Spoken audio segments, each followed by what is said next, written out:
Socioeconomic analyst Daniel Silke on the budget. Daniel, thanks indeed for joining us. Let's just start with the context of this budget speech. I mean, we've had an avalanche of commentary already on yesterday's events from students themselves, politicians and academics. Is it fair to say that the eruption on the fee issue at Parliament is part of a bigger condition, that of economic equality? Yes, thank you very much. Yes, I certainly think that whilst the fee issue is the headline issue, I suppose, for students, it goes much deeper than that. There are issues surrounding inequality, of course, but it's not just about that. It's the ability of government to resource these essential services in our society, and that has to be based upon a growing economy. And really what happened yesterday was we quite clearly saw the Minister of Finance talk about a lower than expected GDP growth rate. We've had the World Bank also downgrade South Africa's GDP estimates substantially over the course of the last year.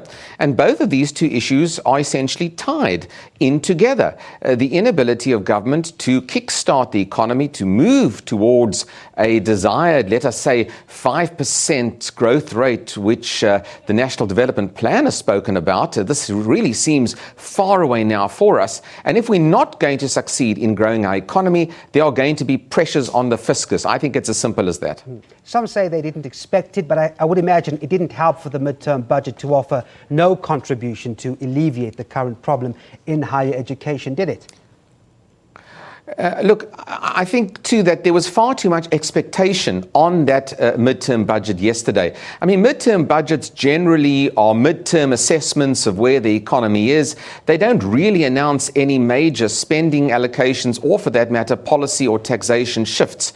And I think there was a heightened and perhaps far too much heightened expectation as to what the minister might announce or not. But I certainly think that what failed to occur yesterday from the minister and perhaps from Parliament in general was a recognition, a sort of an emotional recognition of the plight of students and, of course, the issues surrounding the protests. And without that recognition, the budget really occurred in the vacuum of a locked National Assembly chamber. One issue that appears to be somewhat frightening coming out of that budget was that the complete contingency reserve meant for some things like disasters will be used for salary increases. Now, this is an already bloated civil service, but the minister didn't mince his words yesterday, did he? No, and I think, we're staring down, of course, political issues that impact on the minister. I mean, ultimately, Minister Nene, for all his good intentions, really has tied hands. He is bound, clearly, firstly, by policy directives coming out of the ANC, and we haven't seen any dramatic change, as the National General Council showed us only a few weeks ago. And the minister is also bound by the fact that South Africa is moving into an election cycle over the course of the next 6 to 9 months, a very important, the most hotly contested local government elections ever. And as is the case in many parts of the world, it is necessary to keep civil servants, public servants, relatively happy in the run-up to an election.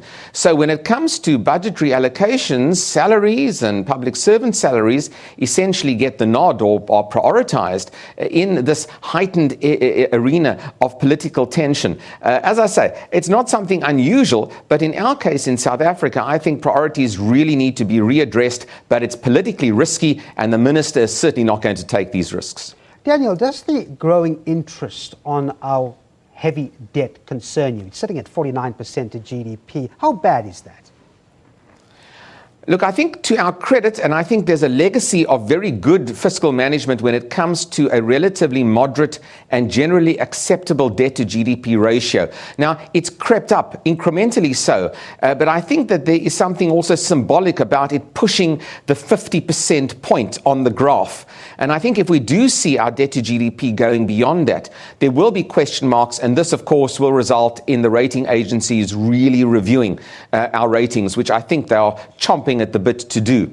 So we're fortunate. We've never been a country that has been over-indebted. And when you look at some of our competitors globally, when you look at the Western world in particular, I might add for that matter, debt to GDP levels in the United States, in most of Western Europe, these are exceptionally high and much higher than here in South Africa. But at our stage of development, and given the various pressures in our society, anything above a 50% debt to GDP level is going to be, of course, for concern for us and could result in a downgrade and then pressures clearly on the currency as well. Yeah, and some credit to the minister. I mean, he was pretty clear that the environment is tough. Revenue will be down, less money in the coffers.